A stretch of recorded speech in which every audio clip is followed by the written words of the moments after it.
Subscribe now. It's safer that way. Hit that like button and share this with someone brave enough to listen. You'll understand why before this is over. This is a true story. For safety reasons, we've changed the names of the location and everyone involved.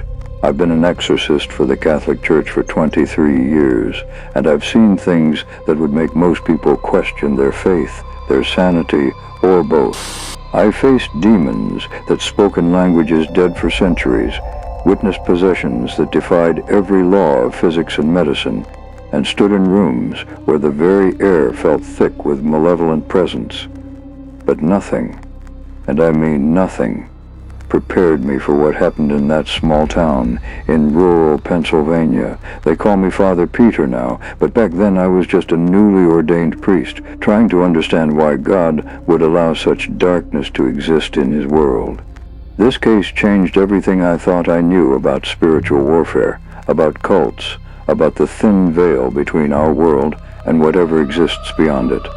It started with a young woman named Sarah Mitchell, 22 years old, who lived on a quiet street in a town so small you could walk from one end to the other in 15 minutes. She was ordinary in every way, worked at a flower shop, loved her yellow Volkswagen Beetle, lived with her parents and 2 younger sisters. But ordinary people can stumble into extraordinary evil, and what happened to Sarah, what that place did to her, what I had to face when I performed the exorcism, it haunts me still. Sometimes late at night I can still hear her screaming, still smell the sulfur, still see what emerged during those final moments. This is the story of how a spiritual retreat became a gateway to something far worse than death, and how I learned that some forces don't just possess you, they erase who you were and replace you with something that should never walk this earth. If this story moves you, please subscribe to support our mission of bringing these testimonies to light. Your prayers and support mean everything as we continue to shed light on the darkness. My name is Father Peter Davidson, and I need to tell you about Sarah Mitchell before I lose my nerve, before I start questioning whether sharing this might open doors that should remain sealed forever. I'm 51 years old now, my hair completely gray. Though it started turning the night of Sarah's exorcism. People think that's dramatic, that I'm exaggerating, but I'm not. When you witness what I witnessed, when you feel the presence of something so ancient and malicious that it makes your very soul recoil in terror, your body responds in ways beyond your control. I was 34 when this happened, stationed at St. Augustine's Parish in Millbrook, Pennsylvania, population 2,347. The kind of place where everyone knows everyone, where people still leave their doors unlocked at night, where the biggest scandal is usually someone's teenager getting caught with beer behind the grocery store. It was autumn, I remember, because the maple trees lining Sycamore Street were brilliant shades of orange and red, and the air had that crisp quality that makes you think of apple cider and Friday night football games. Sarah lived on that street, number 42, a modest 2-story colonial with white siding and black shutters. I'd seen her around town, of course. In a place like Millbrook, you see everyone eventually. She'd come to Mass occasionally, always sat in the back pew, always left before I could greet parishioners at the door. Quiet girl, kept to herself mostly. But she had this gentle way about her that made people warm to her immediately. Her smile was genuine, the kind that reached her eyes, and she had this habit of tucking her long brown hair behind her ear when she was listening to someone talk. She worked at Bloom & Petal, the only flower shop in town, and people said she had a real gift for arrangements, could make even the simplest flowers look like something from a magazine. Sarah lived with her parents, Robert and Ellen Mitchell, and her 2 younger sisters, Jessica, who was 19, and studying nursing at the community college, and Emma, who was 17, and still in high school. The Mitchells were good people, the kind who organized bake sales for the volunteer fire department and never missed a one of Emma's volleyball games. Robert worked at the hardware store he'd inherited from his father, and Ellen taught 2nd grade at Millbrook Elementary. They were pillars of the community, respected, trusted, ordinary, in the best possible way. That's important to understand because what happened to their family, it could happen to anyone. Evil doesn't discriminate. It doesn't care if you're good or bad, faithful or skeptical. It looks for openings, for moments of vulnerability, for that one crack in your armor where it can slip inside. The change in Sarah began in late September. I didn't notice it at first, nobody did, because it was subtle. She'd gone on a weekend spiritual retreat with her friend Monica Harris. Monica worked at the flower shop too, and the two of them had been talking about wanting to explore meditation, mindfulness, that sort of thing. The retreat was advertised as a holistic wellness experience. 3 days of yoga, meditation, connection with nature, all taking place at something called the Serenity Springs community, about 2 hours north in the mountains. The brochure made it look peaceful, almost idyllic. Pictures of people sitting in circles on the grass, gardens bursting with vegetables, simple wooden cabins nestled among pine trees. They promised spiritual awakening, freedom from the chaos of modern life, a return to authentic living. It sounded harmless enough, maybe a little new age for my taste, but harmless. Sarah came back from that weekend different. Not dramatically different, not at first, but different enough that her mother noticed. Ellen mentioned it to me after Mass one Sunday in early October. She caught me on my way to my car and said, "Father Peter, can I ask you something? It's about Sarah."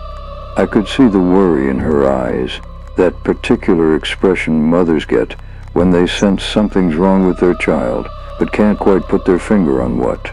I told her, of course, and she explained that Sarah had been acting strange since the retreat.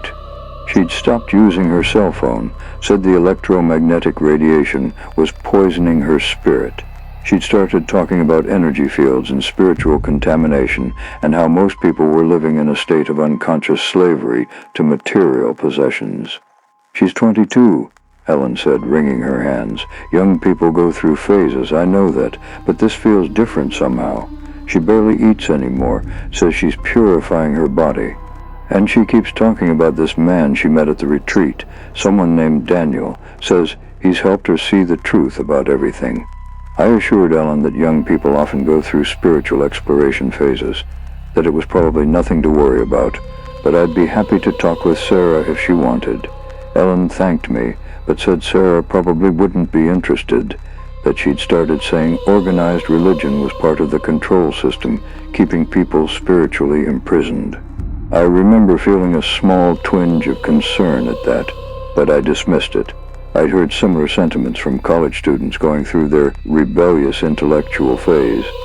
I had no idea I was hearing the first warning signs of something catastrophic. Over the next few weeks, Sarah's transformation accelerated. She stopped coming to family dinners, said the energy in the house was too dense, too negative. She gave away most of her possessions, boxes and boxes of clothes, books, personal items. She sold her yellow Beetle, the car she'd saved for 2 years to buy, the car she'd named Sunshine and treated like a beloved pet. When she sold Sunshine, that's when the family knew something was seriously wrong. Robert tried to talk to her, tried to understand what was happening, but Sarah just smiled this serene, disconnected smile and said she was finally waking up, finally seeing reality clearly for the first time in her life. She'd lost weight. Maybe 15 pounds she didn't have to lose, and her eyes had developed this glassy, faraway quality that made it seem like she was looking through you rather than at you. Jessica confided in me one afternoon when she stopped by the parish office. She was crying, mascara running down her cheeks, and she told me Sarah had asked her to come live at Serenity Springs Community, said it was the only way to achieve true spiritual liberation. Father Peter. I looked it up online, Jessica said, her voice shaking. I can't find much about it, just a basic website with vague information. No reviews, no social media presence, nothing. It's like they don't want people to know about them.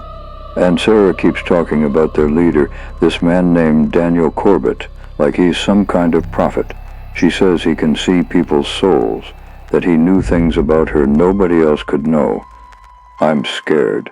This doesn't feel like a wellness community. It feels like... She trailed off, but I knew what she was thinking. It felt like a cult. I decided I needed to reach out to Sarah directly. I went to the Mitchell house on a Wednesday evening in late October. The sun was setting, casting long shadows across Sycamore Street, and there was a chill in the air that made me pull my coat tighter. Ellen answered the door, relief flooding her face when she saw me. "She's in her room," Ellen whispered. "She barely comes out anymore. Just sits up there reading these materials they gave her at that place. Please, Father, talk to her. Help her see what's happening." I climbed the stairs to Sarah's room, each step feeling heavier than the last. I knocked gently on her door, and after a long moment she told me to come in. The room was nearly empty. Where there had once been posters and photographs and all the cheerful clutter of a young woman's life, there were now bare walls painted a stark white. Sarah sat cross-legged on the floor, no furniture left except a thin mattress in the corner. She was reading a pamphlet, and when she looked up at me, I felt a chill run down my spine. Her eyes were different, not just distant, but somehow altered, like the Sarah I'd known was receding behind them, and something else was looking out through her face. "Hello, Father Peter," she said, her voice flat and emotionless. "Have you come to try to save me from myself?" I sat down on the floor across from her, trying to appear casual, non-threatening. I told her I was just concerned, that her family was worried, that I wanted to make sure she was okay. She smiled, but it wasn't her smile. It wasn't that warm, genuine expression I'd seen before. This smile was cold, mechanical, like someone imitating the gesture without understanding its meaning. "I'm better than okay," she said. "For the first time in my life, I'm awake. I've spent 22 years sleepwalking through existence, and Daniel has shown me how to truly live. Serenity Springs isn't just a place, Father. It's a state of being. It's where people go when they're ready to shed the false self and embrace their authentic spiritual nature." I asked her about Daniel Corbett, trying to keep my voice neutral. She lit up when I mentioned his name, a disturbing kind of fervor entering her expression.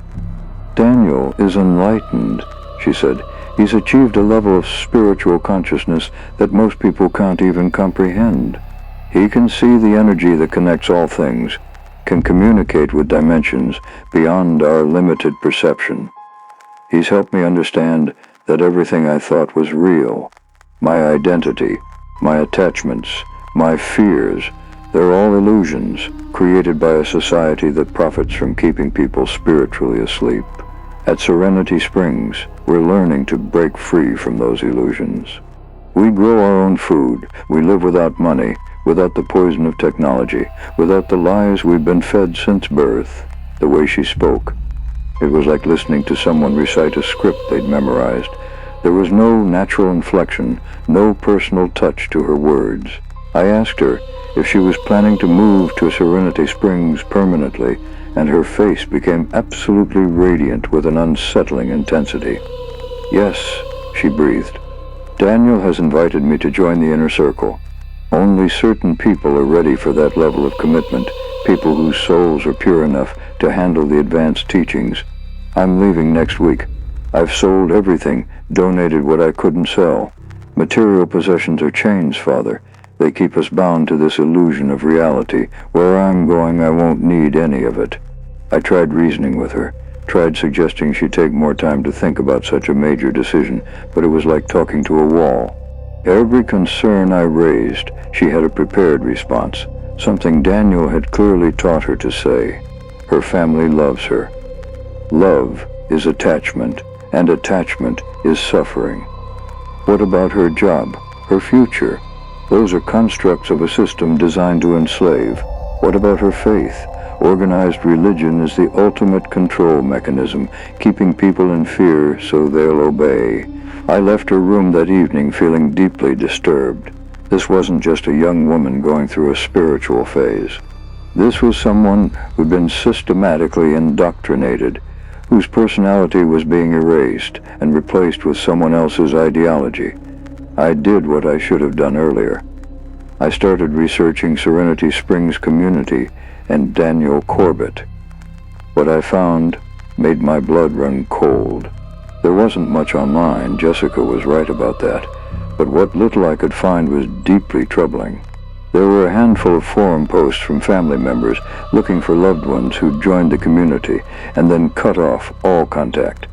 There was one news article from 3 years ago about a young man who'd been found wandering a highway 30 miles from the community's location, severely malnourished and in a state of psychological crisis.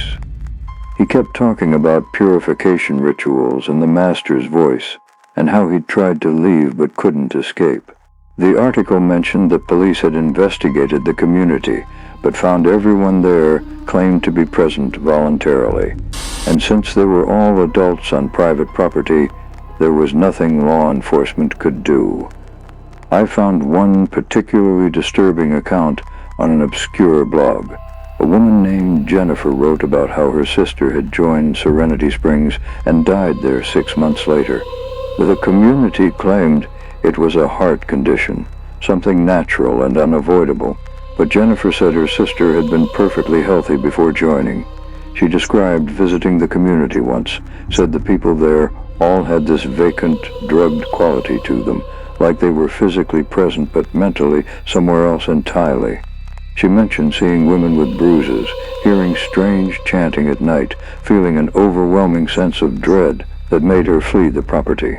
She tried to get authorities to investigate, but the community had lawyers, good ones, and they'd made it clear that any harassment would result in lawsuits. After her sister's death, Jennifer tried to sue, but the community had documents showing her sister had signed extensive waivers acknowledging the risks of their spiritual practices. The case was dismissed. I brought all this information to Robert and Ellen. We sat in their living room, the three of us, and I showed them everything I'd found. Ellen started crying before I was halfway through, and Robert's face turned gray. "We have to stop her," he said, his voice breaking. "We can't let her go to that place. She'll die there or worse." But what could we do? Sarah was an adult. She was making her choice freely, or at least it appeared that way. I suggested we contact the police, file some kind of report, but we all knew it would go nowhere. I offered to try talking to Sarah again, but Robert shook his head. "She won't listen. She thinks we're all blind, that we're trapped in ignorance, and she's the enlightened one. This Daniel person, he's got inside her head somehow." That night, I couldn't sleep. I kept thinking about Sarah's eyes, about that cold smile, about the way she'd spoken about Daniel Corbett like he was divine. I'd dealt with spiritual manipulation before, counseled people who'd gotten involved with questionable groups, but this felt different. This felt darker, more deliberate, more dangerous. I prayed for guidance, asked God to show me what I should do, how I could help this young woman who was walking willingly into what I increasingly believed was genuine evil. The answer came in an unexpected form. Father Marcus Riley called me the next morning. Father Marcus was 73 years old, a Jesuit priest who'd spent 40 years as an exorcist for the diocese. He was semi-retired now, but he still consulted on cases and trained younger priests like myself in the ministry of deliverance. I'd studied under him for 6 months, learning the rituals and prayers, the signs of genuine possession versus mental illness, the protocols for confronting demonic forces. He was calling because he'd heard through the network of priests that I was looking into Serenity Springs community. "Peter," he said, his voice grave, "you need to be very careful. I know about that place. I investigated it 12 years ago after a young woman escaped and came to the church for help. What they're doing there, it's not just psychological manipulation. They're opening doors, Peter. They're inviting things in." I asked him what he meant, and there was a long pause before he answered. "Daniel Corbett isn't running a wellness community. He's running an occult operation disguised as spiritual enlightenment. The woman I spoke with, her name was Rachel. She told me things that made my skin crawl. They use ayahuasca and other substances during their rituals, supposedly for spiritual awakening, but it's really to make people vulnerable, to break down their psychological defenses. And once people are in that vulnerable state, Corbett performs what he calls soul alignments. He claims he's connecting them to higher dimensions, to spiritual guides, but what he's actually doing is facilitating demonic attachment. Rachel said she started hearing voices after her first alignment, voices that told her to hurt herself, voices that knew things about her no one else could know. She said other members of the inner circle had the same experience, that they'd all changed, become different people, violent and paranoid, and controlled by something that wasn't them. My hands were shaking as I held the phone. I asked Father Marcus what happened to Rachel, and his voice dropped to barely above a whisper.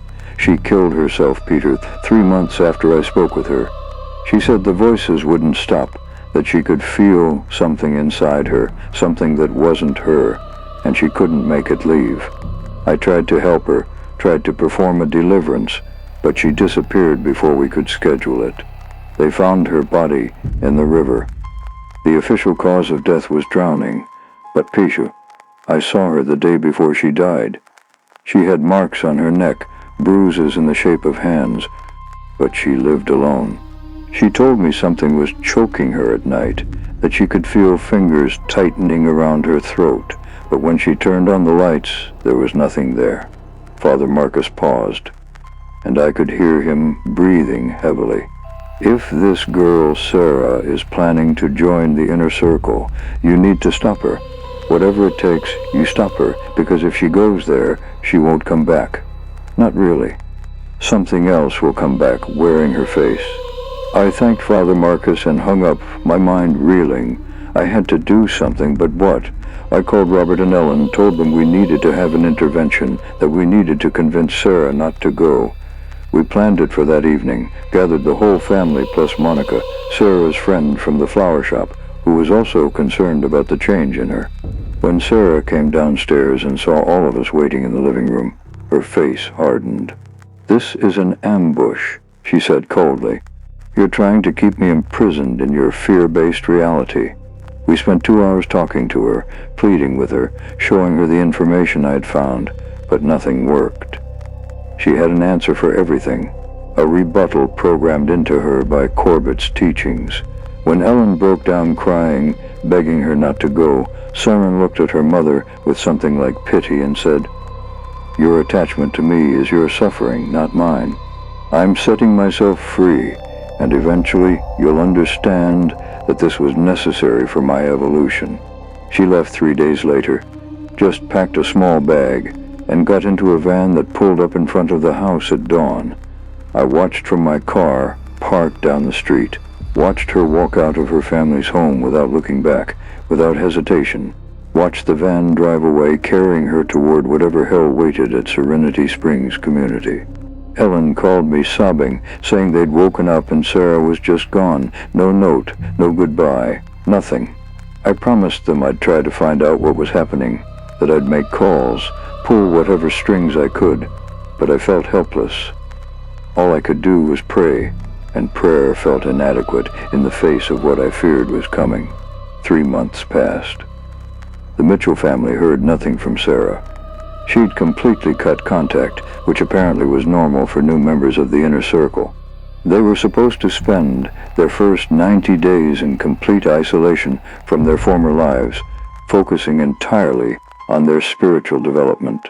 Robert hired a private investigator who confirmed Sarah was still at the community, that she'd been seen working in the gardens and attending group sessions, but she appeared to be there voluntarily.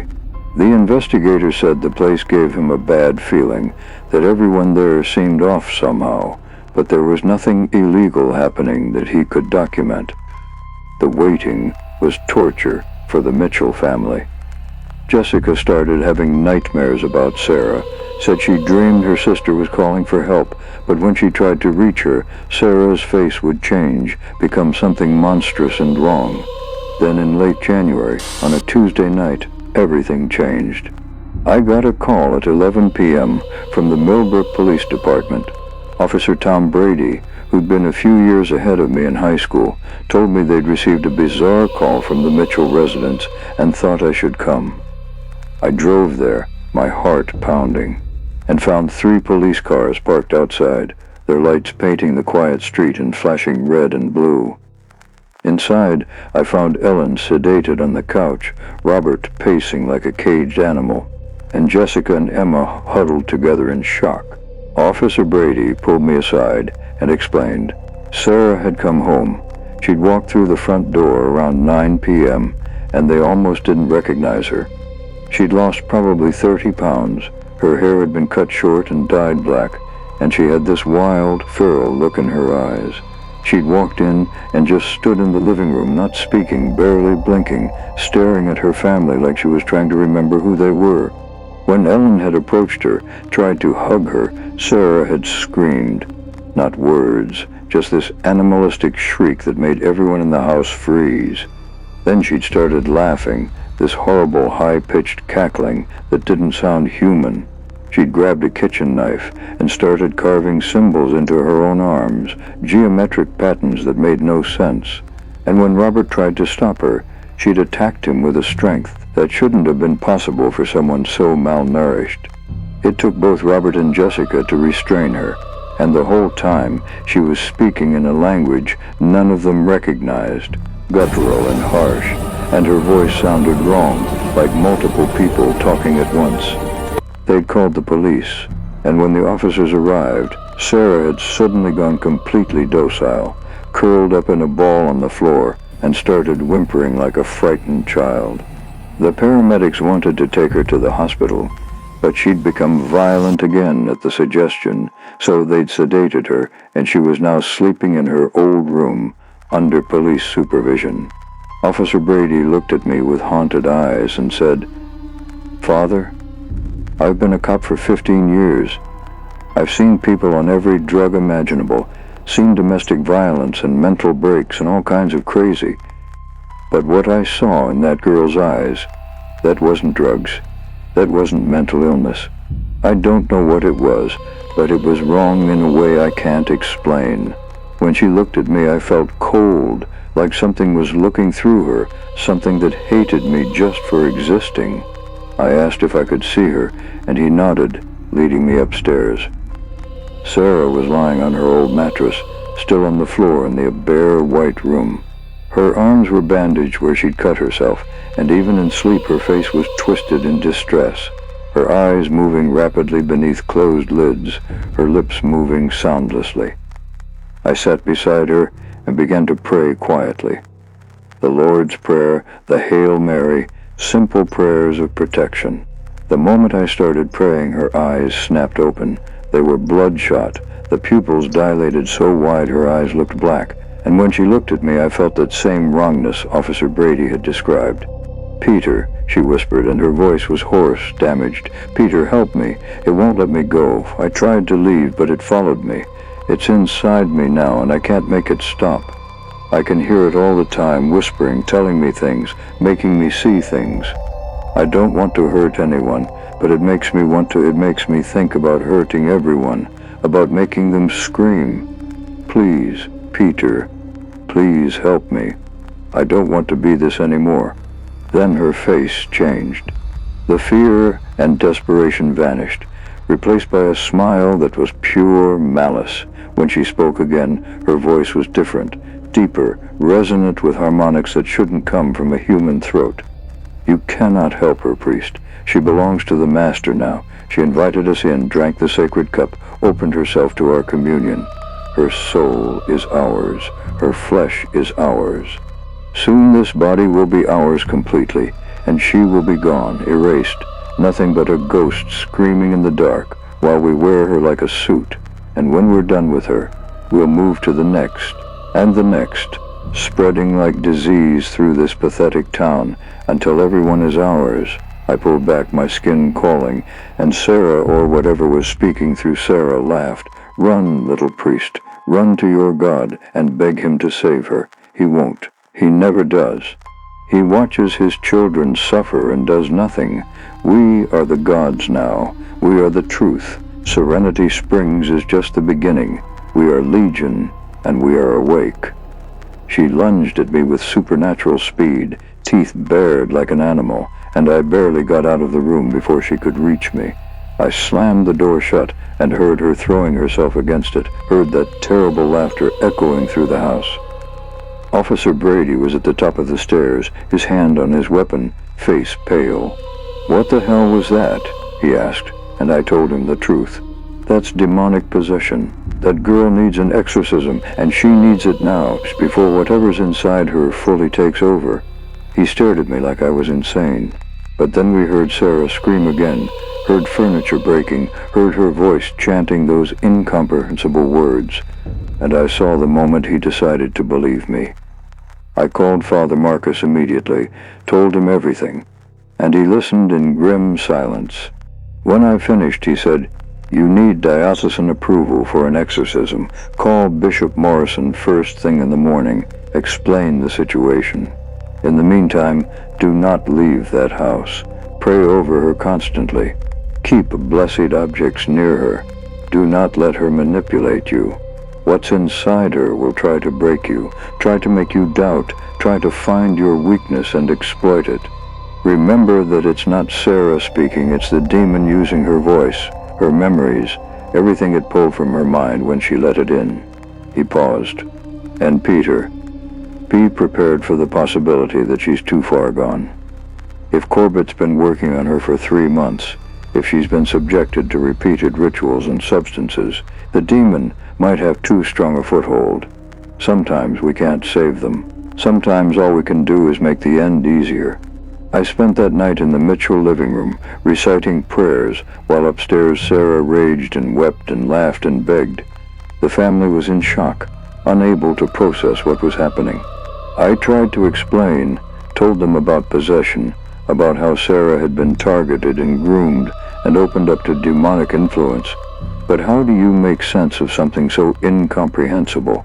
Ellen kept saying it must be drugs, that the community had given her something that was causing psychosis, and I didn't have the heart to tell her the truth would be harder to accept. Around 3 a.m., Sarah went quiet. The sudden silence was almost worse than the noise, and when I went upstairs to check on her, I found her standing at the window, perfectly still, staring out at the dark street. When I entered the room, she turned slowly to face me, and in the dim light from the hallway I could see tears streaming down her face. "Father Peter," she whispered, and this time I knew it was really her. "I'm so sorry. I'm so sorry for what I brought into my family's home. Daniel, he seemed so wise, so enlightened, and I was so stupid. The first ritual, the first time I drank the ayahuasca, I saw things, beautiful things, colors and lights, and I felt connected to everything. But then the second time, the third time, the visions changed. I started seeing faces in the dark, hearing whispers, and Daniel said it was normal, that I was breaking through to higher consciousness. He said the fear was my ego dying, that I had to surrender completely. So I did. I surrendered, and something came in, Father. During the 4th ritual, something spoke to me, told me its name, told me it would give me power and knowledge and freedom from pain. I said yes. I invited it in, and now it won't leave. It's eating me from the inside, replacing my thoughts with its thoughts, and I can feel myself disappearing. Sometimes I'm not here at all. I'm just watching from somewhere far away while it uses my body, makes me do things, say things. It made me hurt animals, Father. It made me enjoy it. What kind of monster am I? I knelt beside her, took her hands in mine. They were ice cold, despite the warm room.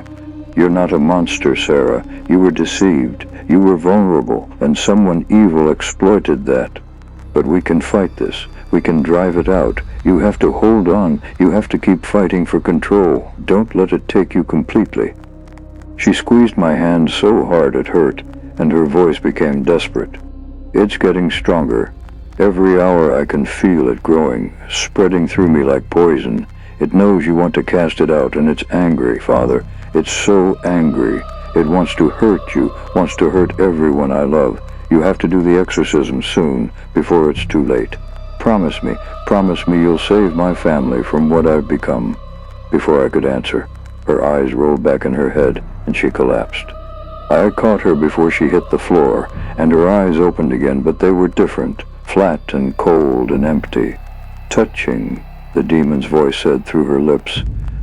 The pathetic priest making promises he cannot keep. You want to cast me out? Try it.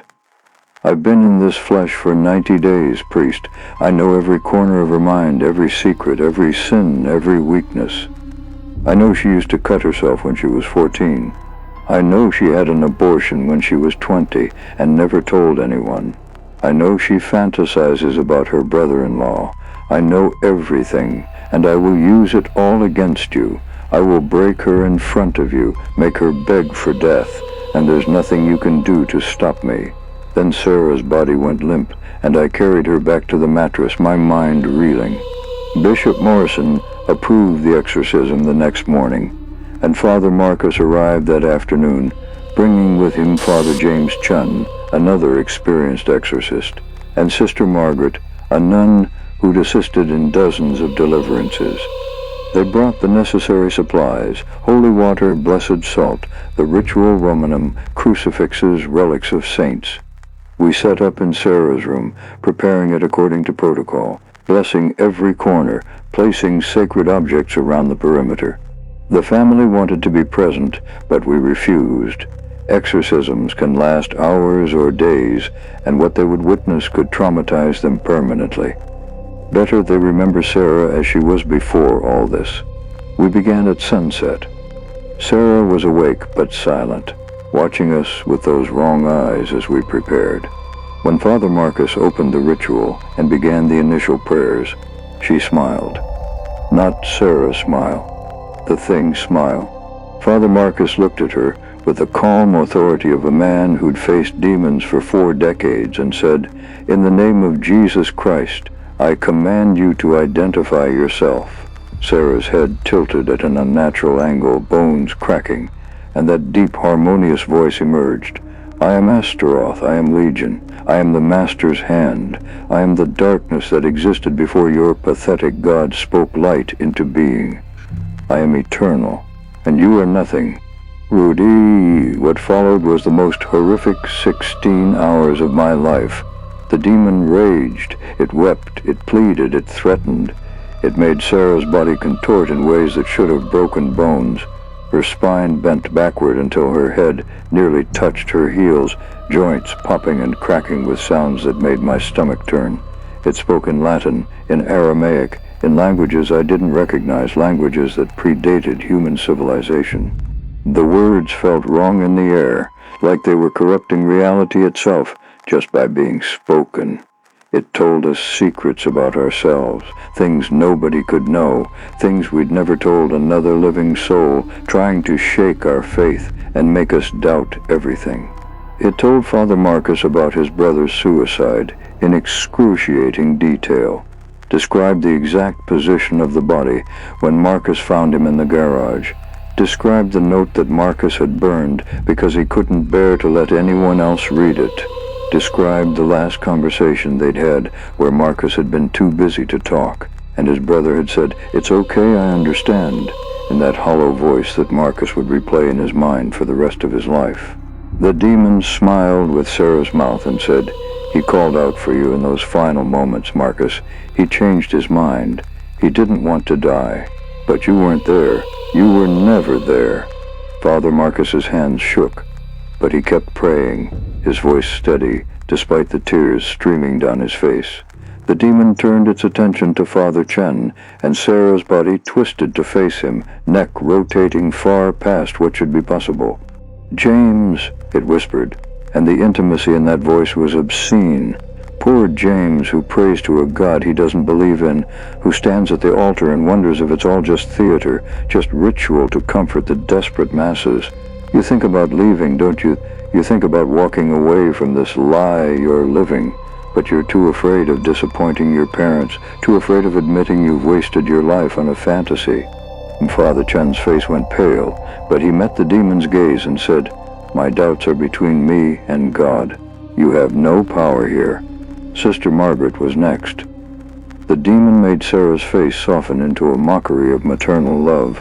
Margaret, Margaret, sweet Margaret, who gave away her baby boy. Do you know what happened to him? Do you want to know?" Sister Margaret closed her eyes and shook her head. But the demon continued anyway. "He's in prison now. Killed a man in a bar fight over a woman who didn't even know his name. He has your eyes, Margaret. When they put the handcuffs on him, when they read him his rights, he had your eyes, and he doesn't even know you exist. He thinks his mother abandoned him because he wasn't worth loving. He's right, isn't he?" Sister Margaret's face crumpled, but she kept sprinkling holy water, kept her hand on her rosary, kept whispering prayers through her sobs. Then it turned to me. Sarah's body went completely still, and when the demon spoke, its voice dropped to a whisper that somehow filled the entire room. "Peter." Little Peter Davidson, who watched his father die of cancer and begged God for a miracle that never came. You remember the last thing he said to you? You remember how he looked at you with those hollow eyes and said, "I'm scared, son. I'm so scared. And what did you say, Peter? You told him not to be afraid, that God had a plan, that he was going to a better place. But he knew you were lying. He knew you didn't believe your own words. And he died terrified, calling out for a God who abandoned him, and the last face he saw was yours, lying to him, failing him, just like you'll fail Sarah. I felt something break inside me, some wall I'd built around that memory, and suddenly I was back in that hospital room, smelling the antiseptic and the underlying rot of death, seeing my father's skeletal hand reaching for mine, feeling the absolute helplessness of watching someone you love slip away while all your prayers echo back empty. But then I felt Father Marcus's hand on my shoulder, grounding me, and I remembered what he taught me. The demon lies. It takes truth and twists it. My father died in fear, yes, but he also died with me there, not alone. I told him I loved him. That was true, that was real, and whatever doubts I have about God's plan, my love for my father was genuine, and that matters. "You're right," I said to the demon, and it looked surprised. I did doubt. I was angry at God. I still am sometimes, but that doesn't make you stronger. That makes me human, and God loves me anyway. That's what you'll never understand. You can't break us with our imperfections, because our faith isn't about being perfect. It's about being loved despite being broken. The demon's surprise turned to rage, and Sarah's body began convulsing violently, foam and blood mixing at her lips. We persevered. We prayed the prayers of exorcism, invoked the names of saints, commanded the demon in Christ's name to depart. The ritual has specific stages, specific prayers that must be said in specific order, and we followed them meticulously despite the chaos erupting around us. Sometimes Sarah would break through, and those moments were almost harder than facing the demon. She'd cry out for help, her real voice cutting through, begging us not to give up, telling us she could feel herself slipping away. "I'm still here," she'd sob. "I'm still fighting. Please don't let it win. Please don't let me disappear." Then her face would twist, and the demon would drag her back under, and we'd see the light go out of her eyes again. The room temperature dropped so low we could see our breath, see frost forming on the windows in intricate patterns that looked disturbingly like the symbols Sarah had carved into her arms. Objects moved on their own, not just small things, but furniture, heavy furniture that should require multiple people to lift. The dresser slid across the floor and slammed into the wall. The mattress Sarah was lying on began rotating, spinning her in slow circles while she levitated. The cross on the wall didn't just invert, it melted, the metal running like water and reforming into blasphemous shapes. Sarah's body levitated 3 feet off the mattress, suspended in air by nothing, her body rigid, arms spread wide in a mockery of crucifixion, while the demon laughed and laughed. At one point her mouth opened impossibly wide, her jaw dislocating with a wet crack, and a voice came out that sounded like thousands of people screaming at once, all saying, "He will not save her. He will not save her. He will not save her." The sound was deafening, painful, and with it came a smell, not just sulfur, but something worse, something that made me think of mass graves and pestilence and everything corrupt and rotting in the world. Sister Margaret vomited, couldn't help it, but she kept praying. We all kept praying. The demon tried different tactics. It would make Sarah look like a child, her face innocent and terrified, crying and begging us to stop hurting her, saying we were the monsters, we were the ones causing pain. It would make her voice sound like my mother's, calling my name the way she used to when I was young. It would scream and threaten, promising to kill everyone we loved, to hunt us down, to make us suffer for daring to oppose it. When threats didn't work, it tried seduction, made Sarah's body move in ways that were designed to disturb us, to make us uncomfortable, to make us doubt whether we should be in a room alone with a young woman. Every tool in its arsenal, every manipulation, every lie. Around midnight, something shifted. Sarah's body went completely rigid, every muscle locked, and her eyes rolled back so far I could only see the whites. Then she started speaking, but it wasn't the demon's voice, and it wasn't Sarah's voice. It was other voices, dozens of them, maybe hundreds, all speaking at once. I realized with horror that we were hearing the other victims, all the people who'd gone through the rituals at Serenity Springs, all the people who'd been marked and claimed. They were speaking through Sarah, using her as a conduit, and they were all saying variations of the same thing. Help us. It has us. We can't escape. It's spreading, it's growing. Make it stop. Please make it stop. Father Marcus recognized what was happening. It's showing us the network, he said urgently. All the people it's connected to, all the vessels it's preparing. This is bigger than Sarah. This is an infestation. He intensified the prayers, specifically invoking the power to break bonds and sever connections. The voices in Sarah screamed, a cacophony of agony, and black liquid began pouring from her eyes, her nose, her ears, her mouth. It wasn't blood. It was something else, something that hissed when it hit the floor, that left burn marks on the wooden boards. The demon fought back with everything it had.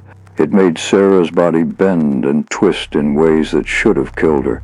I heard bones breaking, saw joints dislocating, watched in horror as her fingers bent backward until they touched the back of her hand. She should have been screaming in pain, but instead she was laughing, that horrible laugh, and the demon was saying, "I'll destroy this shell before I leave it. I'll make you watch her die. You'll live with that priest. You'll know you killed her with your righteousness." But then Father Marcus did something I'd never seen before. He pulled out a small vial from his pocket, something he'd been carrying but hadn't mentioned. Oil from the baptismal font at the Church of the Holy Sepulchre in Jerusalem, he said, blessed by the Patriarch himself. I've been saving it for something important. He anointed Sarah's forehead with it, making the sign of the cross, and when the oil touched her skin, the demon shrieked, a sound so loud and so piercing that the windows cracked. Sarah's body convulsed like she'd been electrocuted, and smoke rose from where the oil had touched her, actual smoke, and the smell of burning filled the room. "No," the demon howled. "Not that. You have no right. This flesh is ours. She invited us. She welcomed us. You cannot break the covenant." But Father Marcus kept praying, kept anointing, touched the oil to her hands, her feet, her chest, over her heart. Each touch brought fresh screams, fresh convulsions, and I realized we were winning. We were actually winning. Around 4 a.m. something changed. Sarah had been unconscious for an hour, her body jerking and convulsing on the mattress, when suddenly she went completely still. Her eyes opened, and they were clear, fully dilated but clear. And when she looked at Father Marcus, she whispered, "It's calling them. The Master is calling them all. Everyone who went through the rituals, everyone who drank from the cup, it's activating them. They're going to do something terrible. Please, you have to warn people. The Master wants to bring something through, something big, something that needs multiple vessels. Serenity Springs is the door, and all of us who were marked, We're the anchors. It's going to happen on the new moon. That's 3 days from now. Please stop them. Stop Daniel before it's too late." Her voice was weak, barely a whisper, and I could see the effort it was taking her to speak, to maintain control, even for these few moments. "There are others," she continued, her words coming faster, more desperate. "In other towns, other states. Daniel has recruiters everywhere. They target people like me, people who are searching, people who are vulnerable. The retreat is just the beginning. They have camps, houses, properties all over the country. This isn't just one cult, Father. It's a network, and they're all preparing for the same thing, all working toward the same goal. The harbinger, they call it. Something ancient that's been waiting to cross over. We're supposed to be the doorways, all of us marked ones. Our bodies are supposed to anchor it in this world." She grabbed Father Marcus's hand, her grip surprisingly strong. "You have to burn it all down. You have to expose them. You have to save the others before it's too late." Then the demon took control again, but this time it was different. It wasn't fighting us anymore. It was preparing for something. Sarah's body began to shake violently, so violently that I was afraid she'd hurt herself against the floor. Black liquid started seeping from her eyes, her nose, her mouth, thick and viscous and wrong. It pooled on the mattress beneath her, and where it touched the fabric began to rot, to decompose as if years were passing in seconds. The smell was unbearable, like sulfur and rotting meat and something chemical, something that made my eyes water and my throat close up. Father Marcus recognized what was happening. His face went pale. "It's trying to kill her," he said urgently. "It knows we're winning, so it's going to destroy the body rather than leave. If we don't finish this in the next few minutes, Sarah will die. Her heart won't survive this." He looked at all of us, his eyes hard with determination. "We need to finish this now. All of us together, maximum faith, maximum authority. We cast this demon out in the name of the Father, the Son, and the Holy Spirit, and we don't stop until it's gone, or we are." We intensified our prayers, all 4 of us speaking the words of deliverance with every ounce of faith we possessed, commanding the demon to release its hold, invoking the power of Christ's sacrifice, his resurrection, his authority over all evil. We prayed louder than the demons screaming, louder than the sounds of things breaking and moving around us, louder than our own fear and exhaustion. Father Chen was reading from the ritual, his voice strong despite the tears streaming down his face. Sister Margaret had her hands on Sarah's feet, keeping her grounded, keeping her connected to us. Father Marcus was anointing her again and again with that sacred oil, and I was praying the rosary, the Hail Mary over and over, thinking about Mary who watched her son die, about the strength it takes to witness suffering and not look away.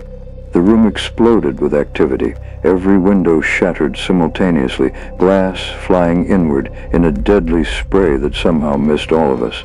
The door didn't just blow open, it ripped off its hinges and slammed into the opposite wall, hard enough to embed in the drywall. Sarah's body arched off the mattress, her back bending so severely I could hear her spine cracking, every muscle in her body rigid and trembling, tendons standing out like cables beneath her skin. That voice, that terrible multi-layered voice, screamed loud enough to shake the walls. "No, she is ours. The Master will not release her. We are one with her flesh. We are eternal. We are..." And then suddenly, like a candle being snuffed out, silence. Complete and total silence.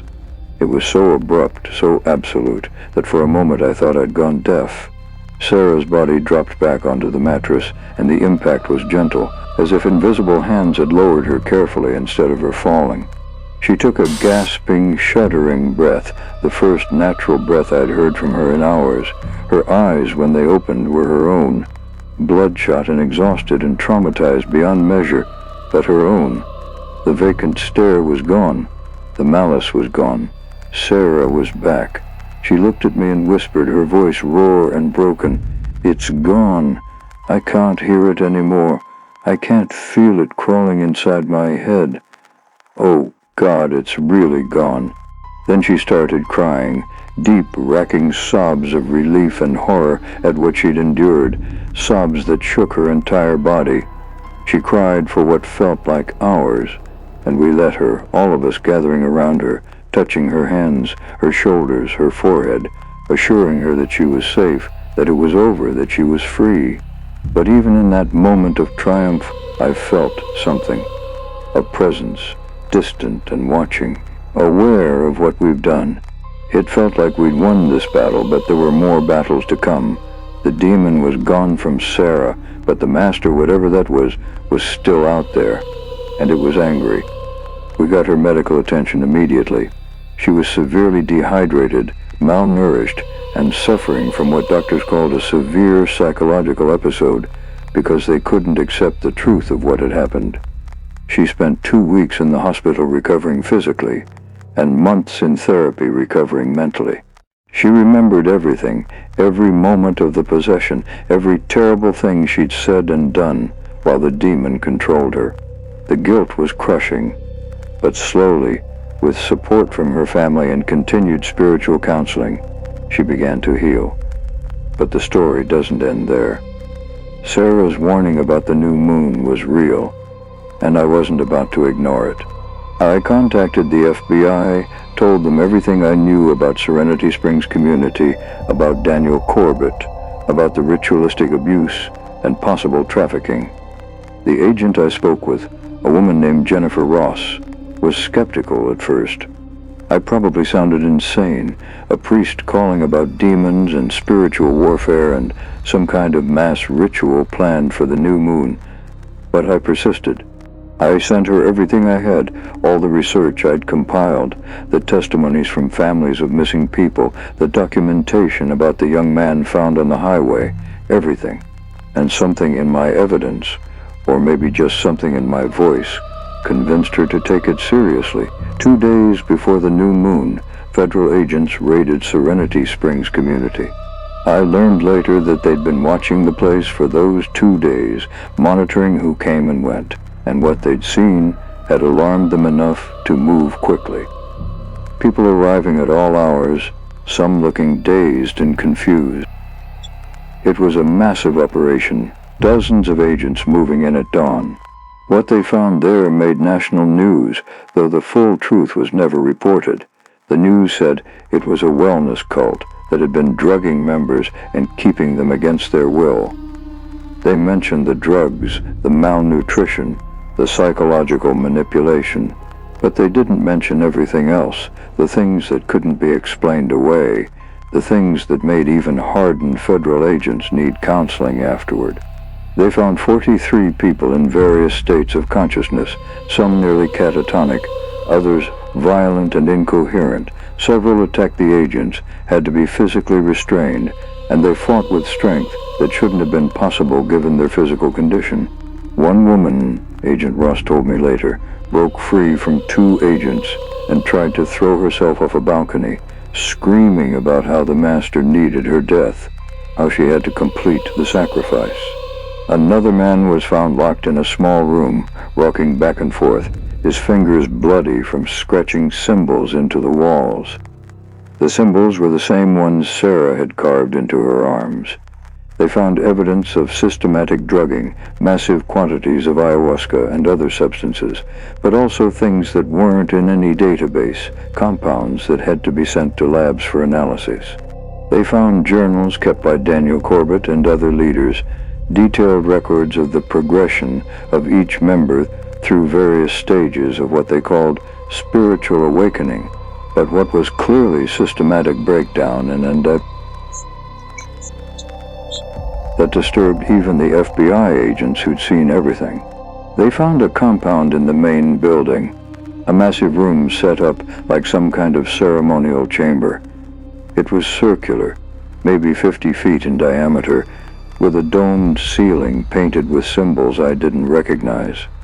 The walls were covered in more symbols, and forensics later confirmed they were painted in human blood, fresh blood that DNA analysis matched to 12 different individuals, all of whom were among the 43 rescued. In the center of the room was a circle inlaid in the floor, made of different metals arranged in a specific pattern. Silver, gold, iron, copper, arranged in concentric rings with channels carved between them. The channels were filled with more blood, and in the very center was an altar made of stone that didn't match any local geology. Agent Ross said the stone was old, ancient, and it had markings on it that linguists later identified as Sumerian, one of the oldest known languages.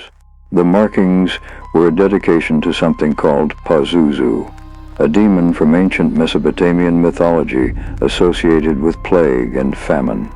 Around the altar, they found 43 candles, one for each person in the community. Each candle had been marked with a name and symbols unique to that individual. Sarah's candle was there, still burning, and when they extinguished it, they said the flame didn't want to go out, kept reigniting until they physically removed it from the room. They found ritual implements, knives and bowls and tools that had clearly been used for bloodletting. They found robes, ceremonial garments made from materials that included human hair woven into the fabric. And they found Daniel Corbett, or they found his body. He was hanging from a beam in the ceremonial chamber, his body suspended directly above the altar, surrounded by candles that were still burning despite the doors and windows being sealed. The rope around his neck was unusual, braided from different materials, some of which were identified as human tissue. The autopsy revealed he'd been dead for approximately 3 days, which meant he died right around the time we completed Sarah's exorcism. But here's what the authorities couldn't explain. The body showed signs of extreme physical trauma, massive internal injuries. But there were no external injuries beyond the hanging. The coroner, a man who'd been doing this job for 30 years, told Agent Ross that he'd never seen anything like it. Corbett's organs were ruptured. His bones were fractured in multiple places. His internal tissues showed signs of extreme heat damage, but his skin was unmarked. It was as if something had exploded inside him, or as if he'd been crushed from the inside out. The official cause of death was listed as hanging with unexplained internal trauma, but the coroner privately admitted he thought Corbett had been dead before he was hung, that the hanging was staged, though he couldn't explain by whom or how. Next to his body was a journal, the pages filled with increasingly erratic handwriting. The early entries were structured, almost academic, discussing the recruitment process, the ritual stages, the goal of opening what he called a permanent gateway. He wrote about the Harbinger, described it as an ancient entity that had been worshipped in various forms throughout human history, always waiting for the right conditions to manifest fully in our world. He wrote about needing vessels, human hosts who'd been properly prepared through ritual and substances to serve as anchors. He needed 43, he wrote, one for each name of the Harbinger across different cultures. The later entries were disturbing. His handwriting deteriorated, became scratchy and erratic. He started writing about visions, about seeing the Harbinger in his dreams, about feeling it inside him, about how it was getting impatient. The final entries, dated the 3 days before his death, were almost illegible. He wrote about pain, about something tearing him apart, about how he'd failed, how he'd lost one of the vessels, and now the gateway couldn't open. Now the Harbinger was punishing him. The final entry, written in letters so shaky they could barely be read, said only, "It's inside me now. It's so angry. Forgive me, forgive me, forgive me." The FBI classified most of this information, buried it under national security concerns and ongoing investigations. The official story was a cult leader who'd manipulated vulnerable people, pushed them too far with drugs and psychological abuse, and killed himself when he realized authorities were closing in. Clean, explainable, doesn't require anyone to confront the possibility that there might be things in this world that don't fit into rational categories. The 43 people they rescued had varying outcomes. Some, like Sarah, were able to eventually reclaim their lives with intensive therapy and support. They had to learn to live with the memories of what they'd experienced, what they'd done while under the cult's control. Others never fully recovered, ended up in psychiatric facilities, still hearing voices, still believing they were connected to something they called the Master. The doctors diagnosed them with everything from schizophrenia to PTSD to dissociative disorders. But those of us who knew the truth understood it was something else entirely. 3 of them killed themselves in the months following the raid. They left notes saying they couldn't live with what was inside them, couldn't escape the voices, couldn't bear being used as vessels anymore. And 5 of them simply vanished, walked out of hospitals or treatment centers, and were never seen again. The FBI searched for them, put out alerts, but they disappeared completely. I think about them sometimes. Wonder if they went back to that place, if they're gathering somewhere else, if they're still trying to complete what Daniel Corbett started. Or maybe they're out there recruiting others, starting new communities, spreading the infection. The FBI found evidence of other properties, other gathering places across the country, but most had been abandoned by the time they got there. Someone warned them. Someone in the network knew the FBI was coming. Sarah lives in another state now, working as an art therapist, helping trauma survivors. She's married to a good man who knows everything about what happened to her and loves her anyway. She has a young daughter, Emma, named after her younger sister, and she's built a life for herself despite the horror she endured. We still talk occasionally. She calls me on Christmas and Easter, and sometimes just when she needs to talk to someone who understands. She's told me that sometimes, late at night when she's alone, she can feel something at the edge of her consciousness, like a presence watching from very far away. She says it's not threatening anymore, not trying to control her, just watching, waiting. She asked me once what that means, if she'll ever be completely free. I told her it means she's strong, that she survived something that should have destroyed her, and that residual awareness is just scar tissue, a reminder of the battle she won. But honestly, I don't know if I believe that. I don't know if what we cast out is really gone, or if we just severed its control enough for Sarah to reclaim herself, while some small piece of it remains, dormant, patient, waiting for a moment of weakness. I don't know if Daniel Corbett really died by suicide, or if whatever he'd been serving decided he'd failed and punished him for it. I don't know where those 5 missing people are, or what they're doing, or if somewhere right now they're building something new, recruiting new vessels, preparing for another attempt. What I do know is that evil is real. It's patient and cunning, and always looking for a way in. It doesn't announce itself with horns and pitchforks. It comes disguised as enlightenment, as spiritual awakening, as the answer to the emptiness so many people feel.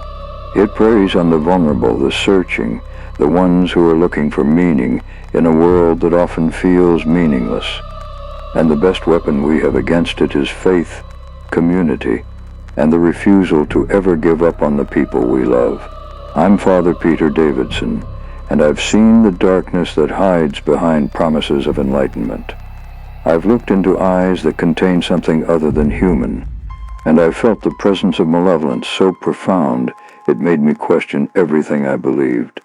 But I've also witnessed the power of deliverance, the strength of the human spirit, and the very real presence of divine grace in the midst of horror. If you take anything from my story, let it be this. Be careful what doors you open in your search for meaning, because some things that come through those doors don't ever want to leave. And if someone you love starts changing, starts speaking about gurus or masters or spiritual awakenings that require cutting ties with everyone who cares about them, don't wait. Don't tell yourself it's just a phase. Act immediately. Get help. Because once they're in deep enough, once they've invited something in, sometimes we can save them, but sometimes all we can do is pray for their souls and hope God is more merciful than the monsters that hunt us. May God protect you all from the darkness. May you never have to learn these lessons the way Sarah Mitchell did, And if this testimony has moved you, if it's warned you about the dangers that hide in plain sight, then subscribe to this channel and share this story with others who might need to hear it. Pray for all those still trapped in places like Serenity Springs, waiting for someone to find them before they're lost forever. God bless you, and may His light guide you away from all darkness.